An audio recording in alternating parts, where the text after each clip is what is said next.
this episode of Mythbusters, it's enough to drive you round the bend. One toilet's probably as good as the other.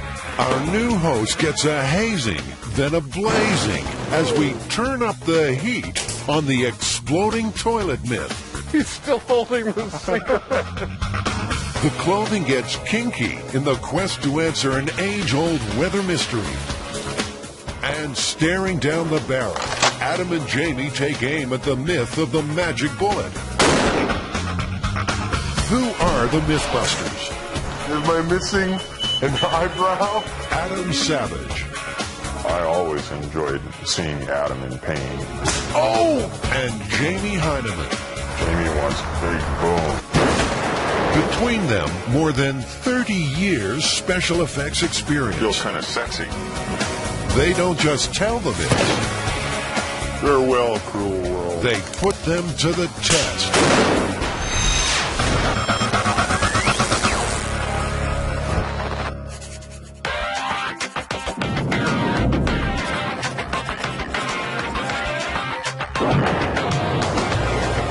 Now, apparently somebody dumped some combustibles down a toilet. You know, bug spray, gasoline. There's a number of different variations on this myth. At which point, her husband comes into the bathroom, sits down, has a cigarette, puts the cigarette out between his legs into the toilet, and it explodes, burning his sensitive parts.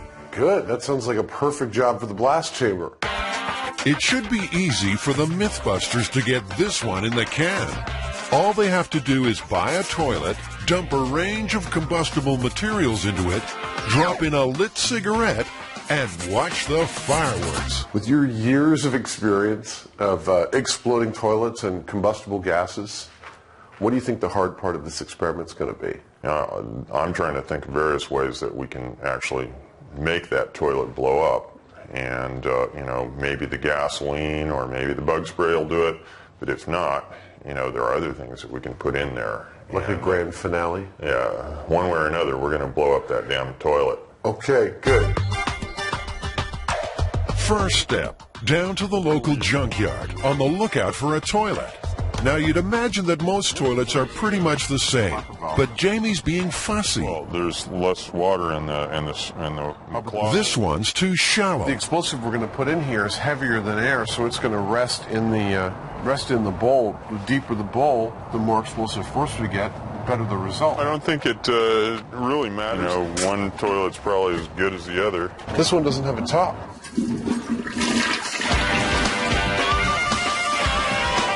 $40 later, Adam and Jamie have their toilet. Folklorist Heather Joseph Witham has seen enough exploding toilet stories to fill a small outhouse. This narrative has been around at least since the 1930s, at which point it appeared in news clippings in newspapers. The early form of the story was probably some sort of rural gag.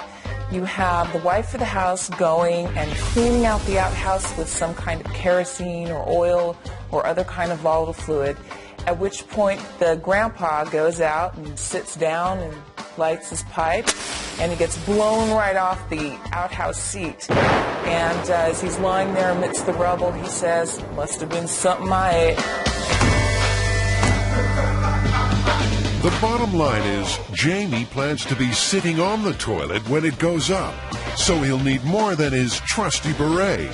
He's measuring himself for a purpose-built protective suit made from football equipment and impact-resistant foam padding. Ow! If that toilet's supposed to launch me across the room, then, you know, it'd be kind of nice to have this. I'll integrate into the suit as much as I can. Yeah. But, you know, this... Well, yeah. It'll be like this. Go ahead, shoot me. It's not long, though, before Jamie changes his mind about taking one for the team. After all this armor and your big costume, you don't want to sit on the toilet anymore. Why not? Well, that foam, you know, that impact foam burned kind of like napalm. And after a lot of thought about it, I'm more concerned about getting torched than I am about getting blown across the room. I had a suspicion you might wuss out on this armor thing, so I've actually been making some calls, and I might have a very, very acceptable plan B. Ding, we got it. Oh, what a touch.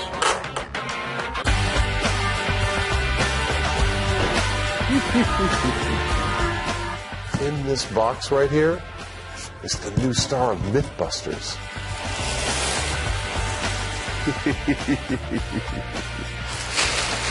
Oh, look at that. That's all I need is another dummy around this place. Weighing in at 180 pounds, this Series 2 crash test dummy retired in 1998 after making quite an impact in his chosen profession. Oh, this is pretty cool. Oh, what part of the body is that this? That would be the, goes into the the torso. The stomach, okay. Wow. Oh, that's beautiful. This is like a giant-sized G.I. Joe. But if it's the quiet life he's after, he's a bigger dummy than he looks. He's not going to upstage us. We just kick him back into submission. All he needs now is a name. I think we should call him Buster. Buster sounds pretty good to me. It's kind of manly, a little, pretty descriptive.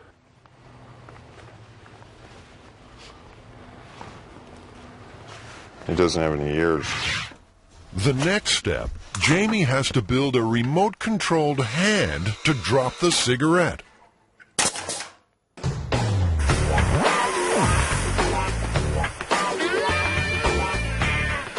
That's probably the best thing.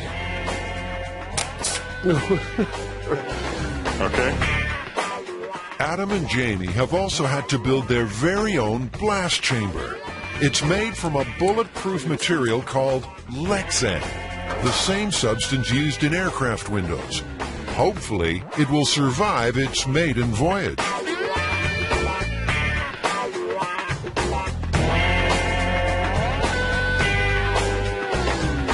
On its first outing, the blast chamber is doubling as the world's most public bathroom.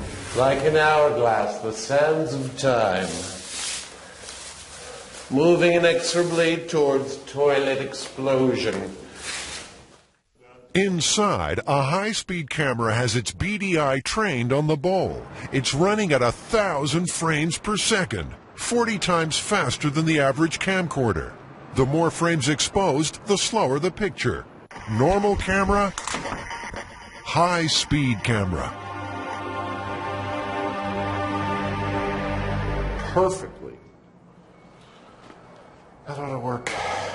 That ought to work. The temperature inside the chamber is already climbing. The hotter it is, the easier it should be to ignite the fuel. While the chamber should easily contain any explosion, the Mythbusters have called for backup, just in case. Have you never heard this myth before? No, actually I haven't heard this one. Found a few people on the toilet, but never because of a toilet explosion. Falling off the toilet. A lot of bathroom problems. Falling off the toilet. Never actually exploding. The local fire marshal's on hand to oversee proceedings. So we've designed this with, it's covered with polycarbonate that won't shatter or go anywhere. It's securely bolted, as well as it's made in two separate halves, so that if there is any kind of general explosion in there, it'll just open like a flower. So there's nothing holding it together, in other words? No. The first product you're going to test? We have an order. You start with your cleanest. Yeah. You have your best progression.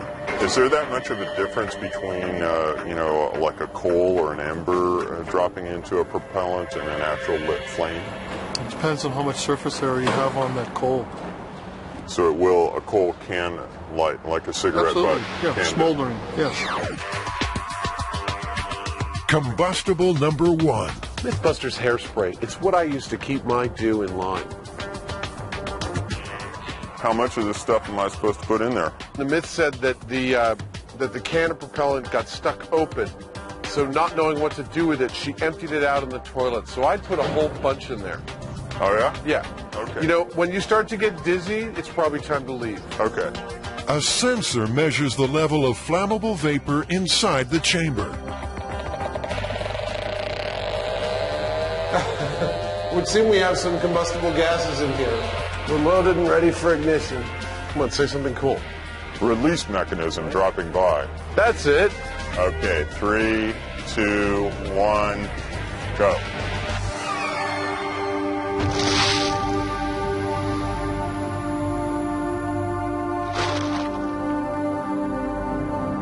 Nothing. Not exactly hair-raising stuff. Well, time to move on to the next test. Bug spray. All right. All right. Well. Oh. This is powerful porcelain. It seems the smoldering tip of the cigarette is not producing enough heat to reach the flash point of the hydrocarbons. I mean, we're totally duplicating the circumstances of the myth. Lit cigarette, bug spray. It's not like anyone tried to reach an ideal air-fuel mixture. Bug spray and hairspray aren't the most flammable things in the world. And also, you know, it's a cigarette with a coal on it. It'd be better to have a nice open flame to it. It's time to move outside the confines of the myth and see if a naked flame can spark some life. More bug spray. If it doesn't do it on this one, I don't think it's happening.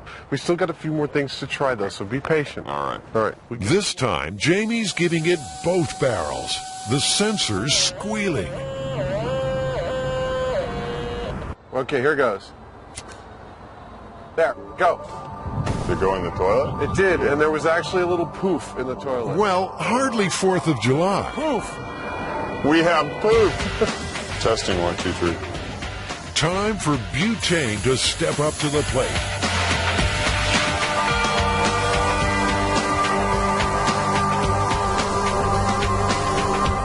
Did it go in? It went right in. Nothing happened. All right, match. Lighting. Go. There's a poof. Finally. That is not enough to blast somebody off a seat. You don't think so? No. Yeah, I don't think so either.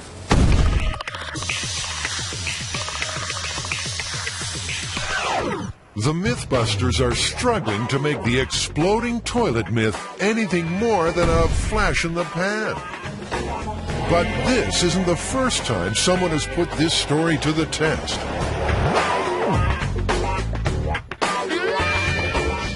Dr. Robert Slay first heard about the exploding toilet myth in the mid-70s. Intrigued, he conducted his own myth-busting experiment. I myself in Texas am investigating this with a large watermelon, and a full can of spray was only able to singe the bottom of the watermelon, not to have it leave the toilet.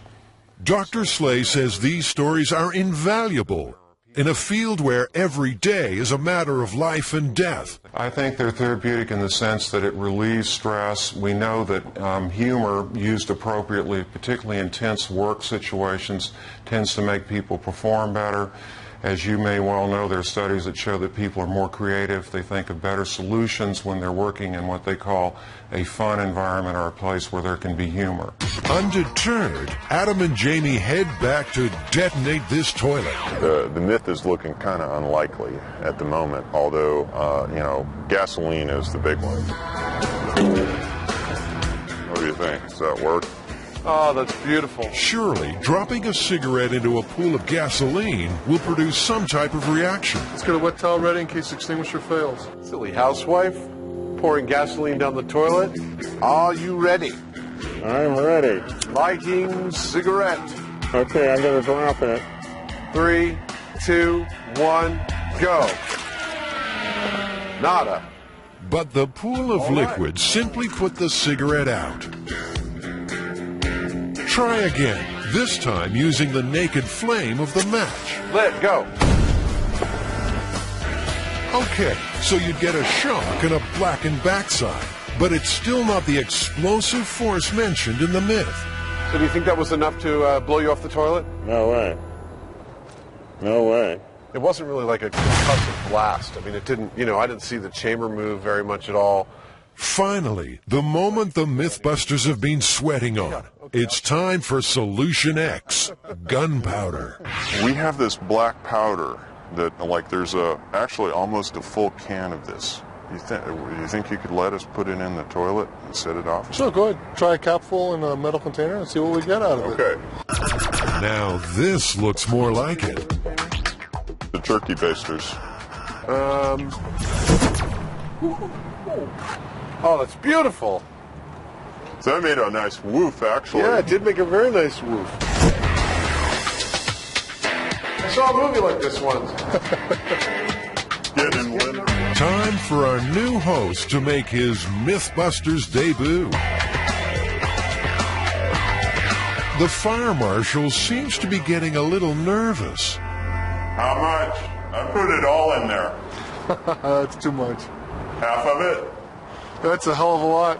Should give you one hell of an effect. Okay, lighting the match. It left, didn't it? Uh-oh. I thought it went out. No, it didn't. Well, there is no match on the tinfoil. Strangely, exactly what was explained as a possibility has occurred. Well, what do we think?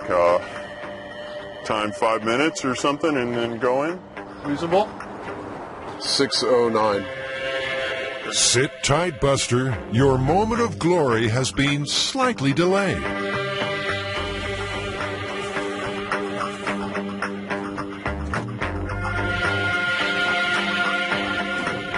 Chamber is sealed. Are we good to go? Yep. Ready. Go.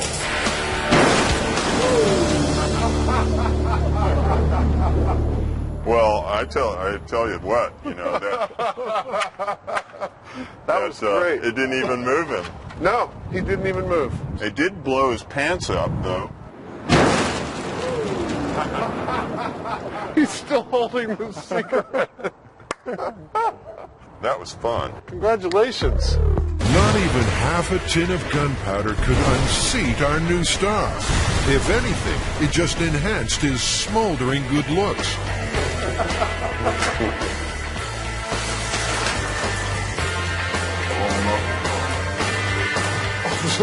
There you go. Yeah, I've had days just like this too. Another myth busted. Jamie and Adam are flush with success. This is perfect amount of carnage.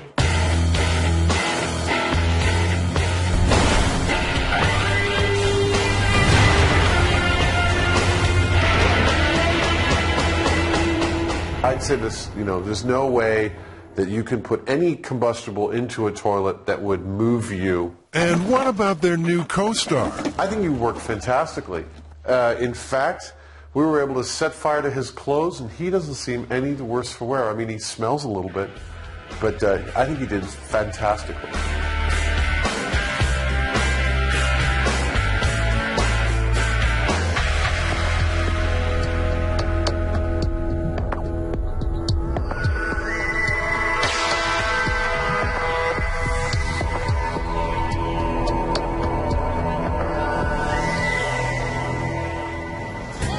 What's this? Adam and Jamie browsing in a sex shop? Your arms are totally inside of it. What sort of depraved myth-busting challenge could possibly call for such kinky clothing? The myth that you stay drier if you run in the rain. Basically, it's a bit of practical advice. Run if it's raining, and you won't get as wet than if you're walking. Seems to make sense to me. Common sense? Since when have the Mythbusters let that get in the way of a challenge? The idea is someone walking through the rain will stay in the rain longer, but the rain's only falling on their head and shoulders. Whereas someone running through the rain is actually picking up rain on their entire front. So what? We just wait for the next rainy day and go for a stroll? No siree. The Mythbusters will need controlled conditions. We're going to have to be really careful about this. It seems like a simple thing. It seems pretty straightforward. Yeah, but there are actually a lot of factors to consider. You've got, the velocity of the rain. You've got the speed that you're running. You've got all these different things to factor in there. The setup, an indoor course 100 feet long, which Adam and Jamie will walk, then run through in a downpour of homemade rain. They'll wear identical cotton coveralls, which will be weighed after each test to see how much rain they've soaked up. Now, all that means they'll have to manufacture some very precise precipitation. I think the hardest part's going to be getting really reliable, consistent rain, something that's realistic. So, it's got to be the right velocity, the right drop size, nice even spread over a big distance like this for us to get a good, consistent run. At this early stage, what do Adam and Jamie think will happen? If you walk, you spend more time in the rain. That's your idea? Mm-hmm. I'm going to disagree with you just for the hell of it. And I'm going to say the person who runs to the rain gets wetter. When it comes time to run the test, Adam and Jamie will have to make sure their perspiration doesn't mix with the rain. So they'll have to wear something underneath their coveralls. Something snug and form-fitting. So that explains the visit to the land of latex. Have you ever worn latex before? I've never worn latex before. Okay. I've heard it takes a lot of powder. This one, you get in through the neck. This one, you open up the Your shoulder. whole body fits to the neck. This is called, a neck entry, and all you do is stretch. It doesn't tear. I mean, it's built very strong, and you just step inside of it. This is kind of a cool feeling because it completely closes up around you. Do you want to try them on right now? I'm not attached to trying them on right now. It seems like a lot of work. But apparently He likes the we're going to try it on right now.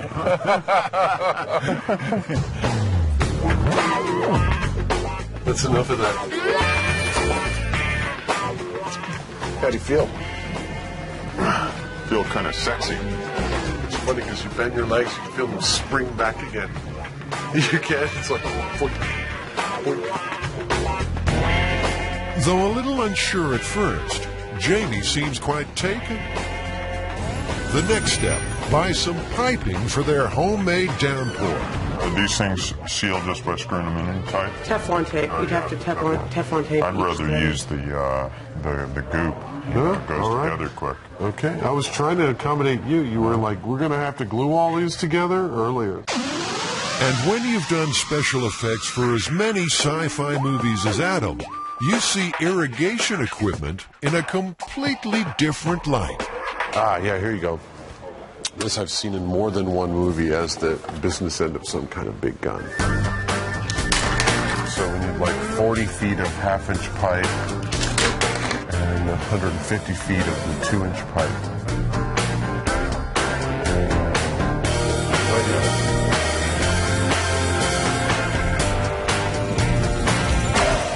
We need to have at least about 60 feet of height for the sprinklers so that the raindrops can achieve terminal velocity. After falling 60 feet, a drop of water is traveling at maximum speed, around 22 feet per second.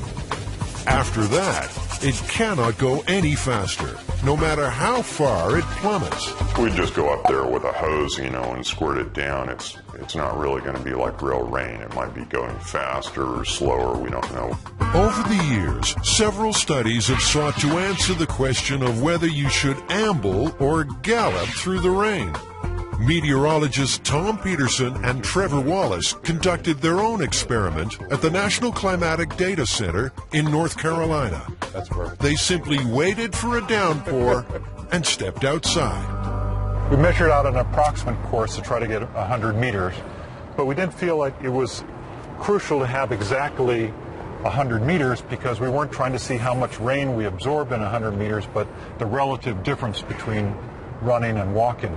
Tom walked, Trevor ran. Then their clothing was weighed. We won't reveal their results just yet. Let's wait and see how Adam and Jamie get on. Ironically, the heavens have opened. just as Adam and Jamie find the perfect place to whip up a storm. Oh, here we are, Jamie. An Alameda Naval Base. Yeah, across the bay from San Francisco. You know, they used to paint C-130 planes in this room. It's a big hangar. Yeah. Time to see whether or not Adam's rain delivery system is just a pipe dream.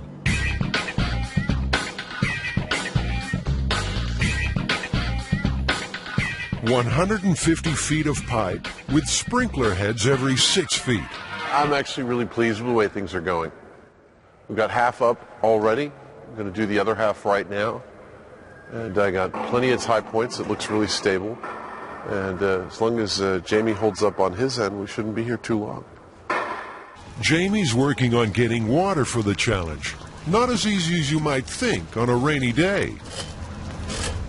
It's legal to tie into these fire hydrants, but you have to go through the fire department and you buy or rent a meter that allows you to tie into it and keep track of your water usage. Accessing water's one thing. Getting it to travel 60 feet straight up in the air is another. There you go. Jamie's calculated that the water will have to be pumped at 15 pounds per square inch. No problem for this pump. It can move H2O at a rate of 200 gallons per minute at 50 pounds per square inch. While they're setting up, let's see how Adam's getting on.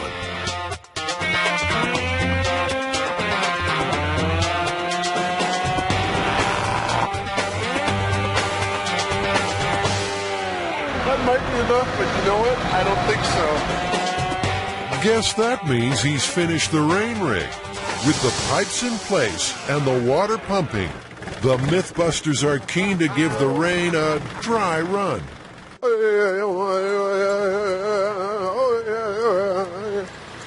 Come on, keep coming down. No, it's okay, not too much. Okay, so what's next? Well, we have to mark out a course, and it's 100 feet long, so we're going to mark it out with tape.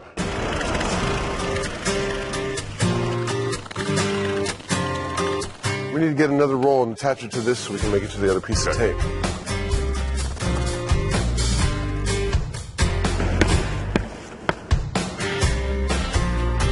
Is that 100 feet? Are we too long? Just a hair.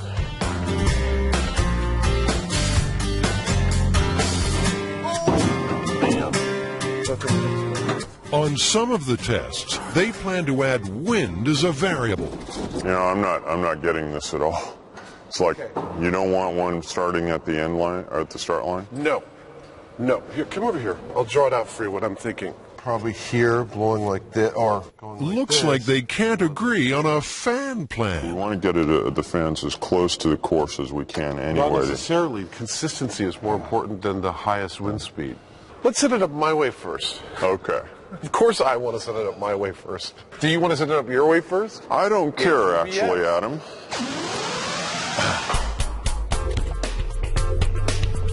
For this experiment, they're looking to duplicate average rainfall, between 2 and 3 inches per hour.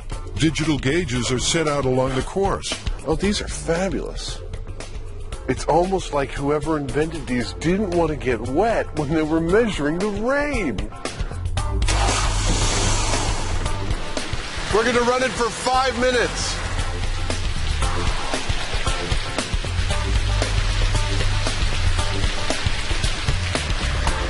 I can't tell how big the drops are. So currently we're getting just about 1 3/4 inches per hour. We want to goose up the throttle just a little bit, and we should have the perfect amount of rain. I'm ready to dress up.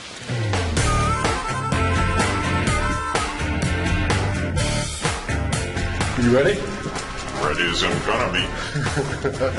I must admit, I feel a little funky. Step 1.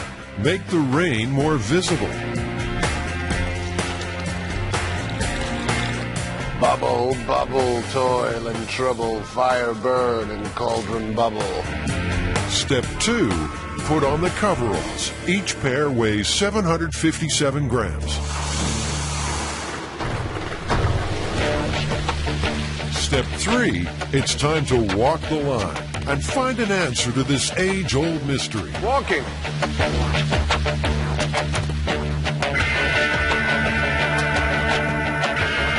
Our high-speed camera, running at 1,000 frames per second, captures every single droplet.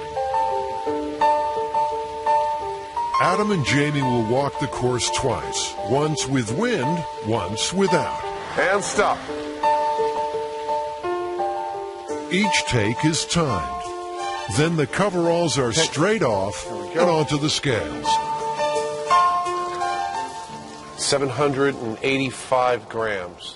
What was the original weight? 757. 757. Cool. So 18 grams of water.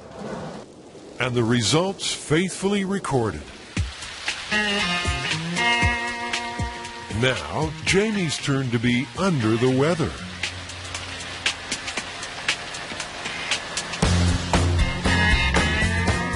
Both walks clock in at around 18 seconds, and the coveralls have soaked up almost the same amount of water.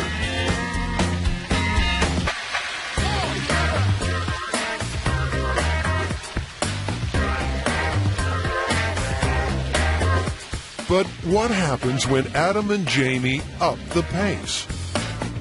That can't be right. 798, significantly more. Adam's coveralls are 14 grams heavier after the run. Time to find out what our meteorologists gauged from their rain experiment. It's much better to run than walk, according to our model and the experiment. The runner was 40% less wet than the walker.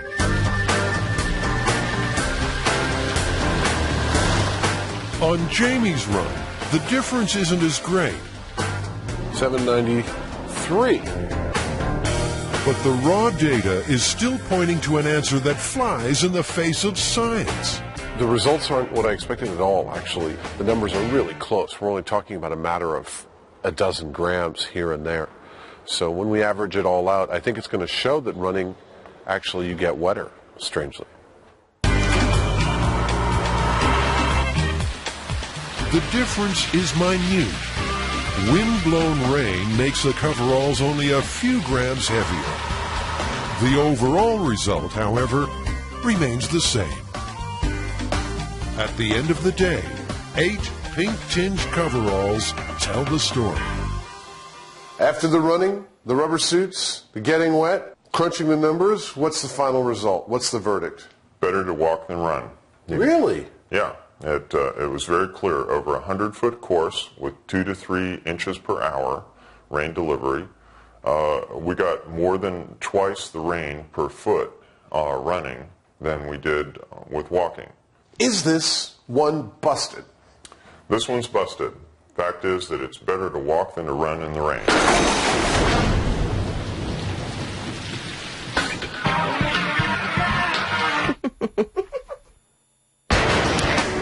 The Mythbusters are aiming high. Adam and Jamie are unraveling the myth of the magic bullet. The bullet that delivers a deadly payload, then disappears. It's even been implicated in the death of a president. In the early days of the Cold War, movies and novels hit on the idea of a magic bullet, a bullet that dissolves, leaving no ballistics evidence. Here's your ammo. This is ballistic H2O. It's an ice projectile, velocity of 3,000 feet per second, and an accuracy of up to 500 yards. No exit wound. The bullet's going to melt inside the target. In the action thriller movie Most Wanted, a bullet made of ice gives the First Lady the cold shoulder. That seems a good place to start. Adam and Jamie will try and make an ice bullet. One of the problems that it seems might occur with an ice bullet is that whereas lead conforms to the tapering shape of a barrel, ice might not, and thus block the barrel, and the gases might explode the barrel itself. Now, it's not going to be easy. The guys will have to make a bullet mold, fill it with water, freeze it, then fire the ice projectile from a high-powered rifle. Step 1. Adam fires off a letter to the CIA requesting details on the existence of magic bullets. Then it's off to the local gun store. The guys want to fire the ice bullet from a Mannlicher Carcano, the same rifle the FBI alleges Lee Harvey Oswald used. We called earlier about a rifle that looks kind of similar to the Mannlicher Carcano.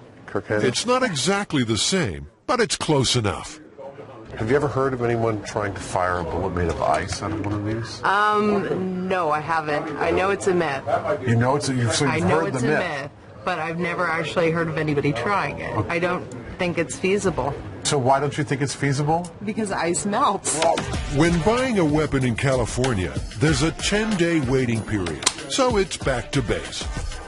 So we did pretty good there. We got most of what we need, I think, to get rolling. We got our loader, we got our manual, we got funnels for putting powder back in if we spill some, we got our bullets, we got our impact bullet. The trip to the gun store has brought it home to the guys just how dangerous this project will be. We're working with high explosives, we're working on objects and with machines specifically designed to kill people.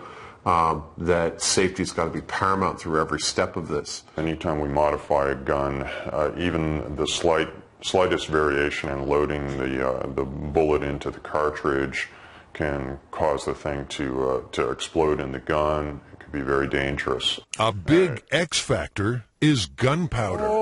You know, what they told us was if you got the gunpowder 22 degrees below zero or less, that it wouldn't even fire, it wouldn't even ignite.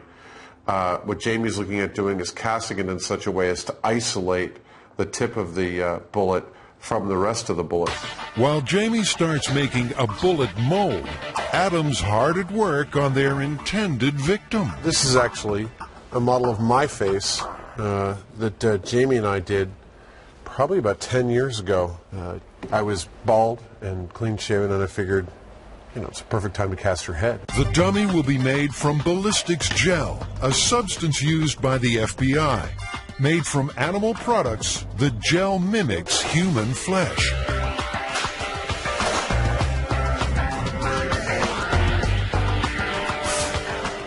Time to get sculpting.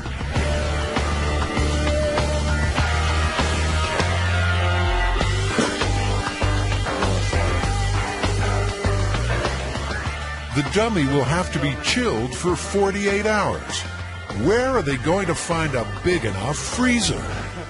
Oh, that's made of Jello? That's made of Jello, 200 pounds of Jello. It feels good.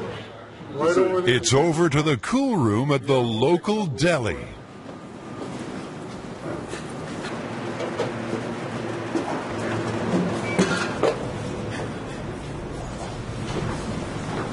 Thank you very much, Suhail. Sure, no problem. You guys coming for lunch? We got Jello on special. How's the bullet mold coming along? I'm trying to find a drill that will replicate the size of the bullet itself so that I can make a mold. Rather than pouring rubber around this and replicating it that way, I'm going to just drill a hole that is shaped like this in a block of aluminum that I can separate. A real bullet sits in a case, which is loaded with gunpowder. When the trigger is pulled, a primer ignites the gunpowder, and the explosion drives the bullet out of the case and down the barrel. Jamie will have to load his ice bullet into a cartridge for firing. That means getting the real bullet out. I barely see anything down there. That's a rimfire. Now, you're only supposed to use this tool on certain types of ammunition. But Adam never reads instructions. You know, I could have read the directions and it wouldn't have made any sense to me because I don't know what a rimfire bullet is. I would have been blissfully proceeding without thinking I was in danger. Oh, I was raised up on a farm. Them's varmint bullets. Hey, be careful, you got stuff in there.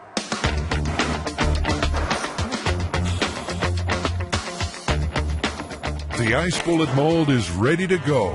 The two aluminum blocks screw together, forming a perfect bullet shape.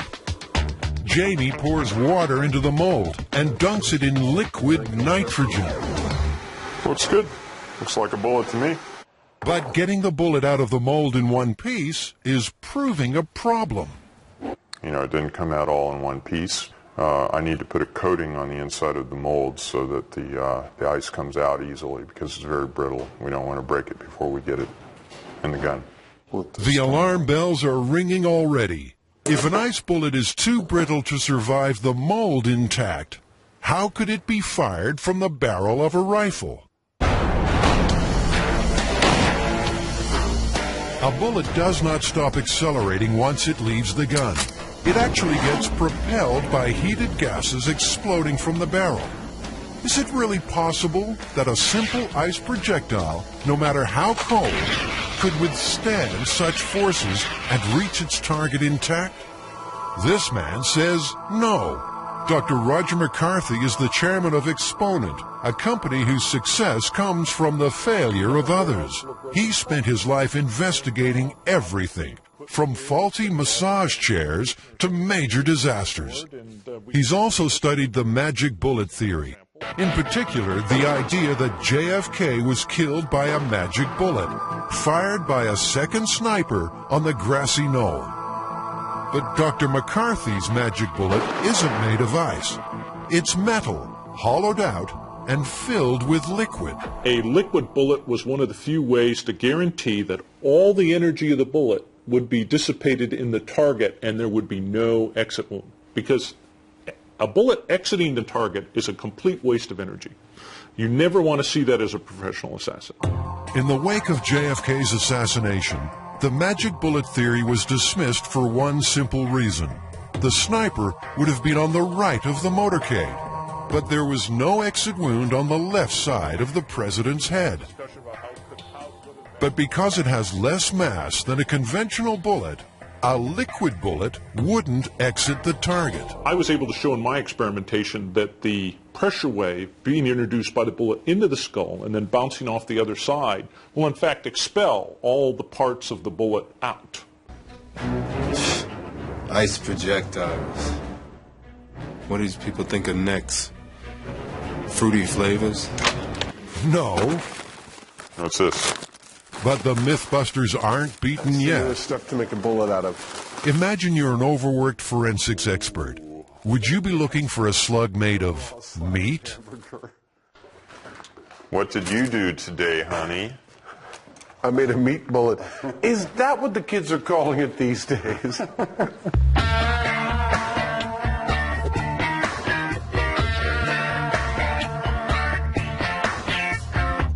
That's a hard little steak. That's a loaded meat bullet. The result? Well, Adam's mouth's watering. I would bet you that this is the most successful test we have. Jamie's on a roll. He tries again. This time, a bullet made of simple gelatin. I've got a cold.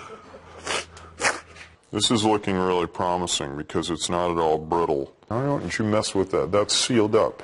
That's pretty good stuff right there. Yeah, it's a little bit flexible, a little bit hard. It's a little bit country, a little bit rock and roll. Meanwhile, some interesting mail has arrived. A reply from the CIA. Operational files of the CIA are exempt from the publication provisions of the Freedom of Information Act. The files that would contain responsive records, if any exist, are not subject to search. What that seems to say is there's almost definitely something like this, but because it's being used, they can't tell us about it. It's not subject to a Freedom of Information Act request. request denied.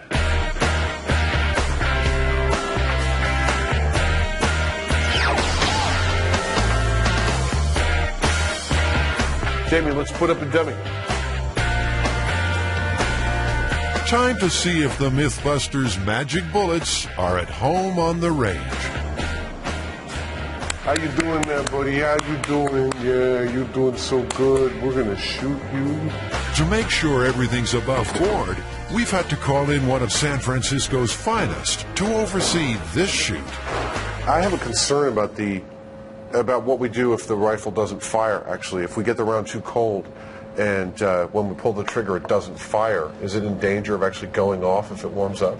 Yes, it can. That's why I just wait a few minutes before trying to take it out. Wait a few minutes, don't approach it, just go back. Okay. Just in case, the guys will fire the rifle using a remote rig. In this case, a piece of string tied to the trigger.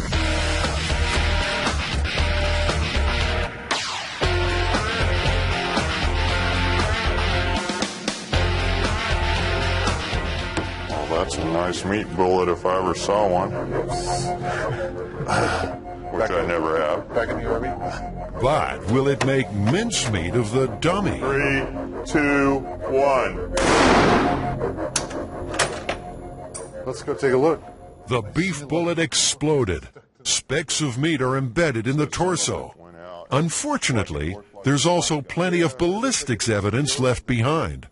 Looks like half of the cordite didn't even explode, didn't even ignite. Yeah, I It guess was less loud than before. Needs a certain amount of stay in there-ness. Like needs to plug the cartridge. Stay in there-ness? Yeah. Is that scientific?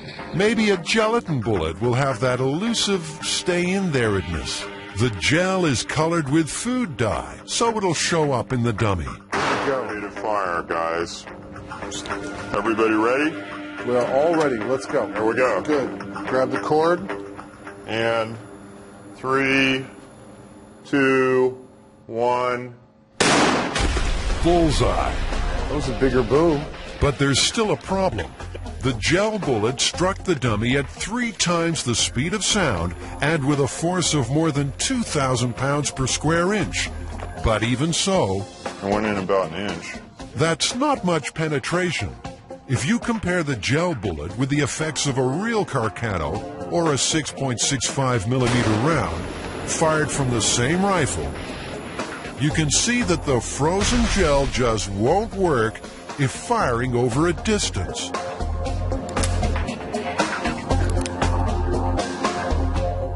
Now, how do I know which one's in the chamber? The guys have more success with a smaller firearm at close range. Judging by this, it's the best of all of them. That it stayed intact and went all the way to the bone there. Yeah, point blank range. But if you have to be that close to the target, then you have to fire your magic bullet from something that doesn't look like a weapon. So, Jimmy, what are your thoughts about turning one of these into a gun? Well, do we want to shoot it like a rifle, like that? In 1978, an umbrella was the weapon in the sophisticated assassination of a Bulgarian defector. Georgy Markov was the victim of the most bizarre murder of modern technology, a sophisticated metal pellet fired from an umbrella into his thigh. Analysis showed the poison to be ricin, 70 times more lethal than the cyanide on the right. That umbrella insertion was brilliant and much more effective than an ice bullet. The ice bullet, bullets are not subtle. And, the best bullet draws everybody's attention, including the victims, immediately.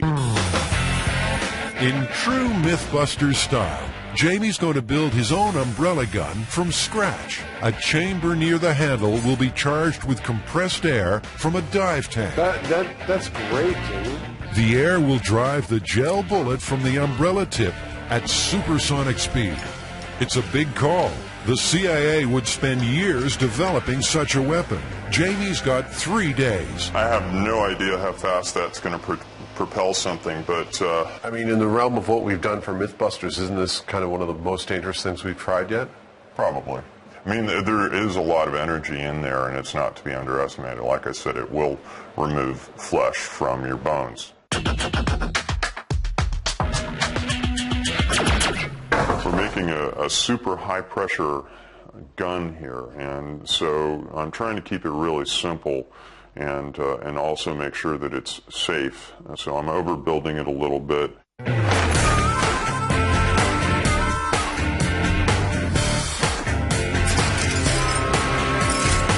So much stuff, and it's still not enough. Just can't get there from here. Gotta make everything from scratch. In the butt. I'm gonna try one more thing.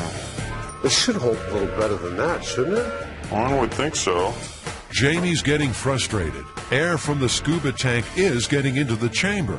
Unfortunately, it's getting out again almost as fast.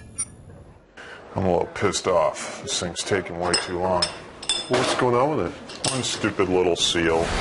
I have to walk away from it. Yeah. I've been doing this all day, wasting way too much time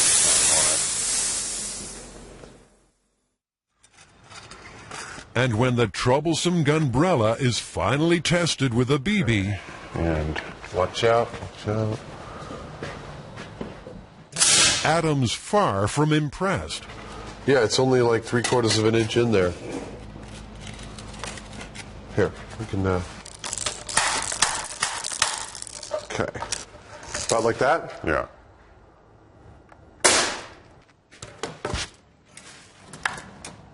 Interesting. It looks like it went in deeper. Say 7 inches. That's interesting. What, did you waste your time? Did you just waste 3 days on this? Could be. Right off the bat, I think it's actually kind of disappointing. I mean, I spent 3 days working on this, like, super high-powered air reservoir to fire this thing, and this, $50 BB gun outperformed it right off the bat. I could have modified this to fit in that umbrella in a couple of hours. Adam scavenges a CO2 canister and trigger from an old air pistol.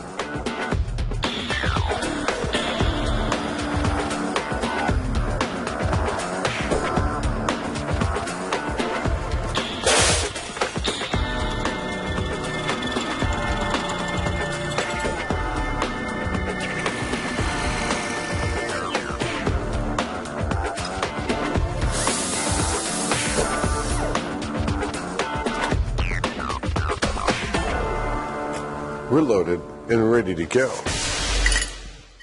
CO2 cartridge from the pistol. Yeah. Loaded into the barrel, which goes up the center of the umbrella's chamber.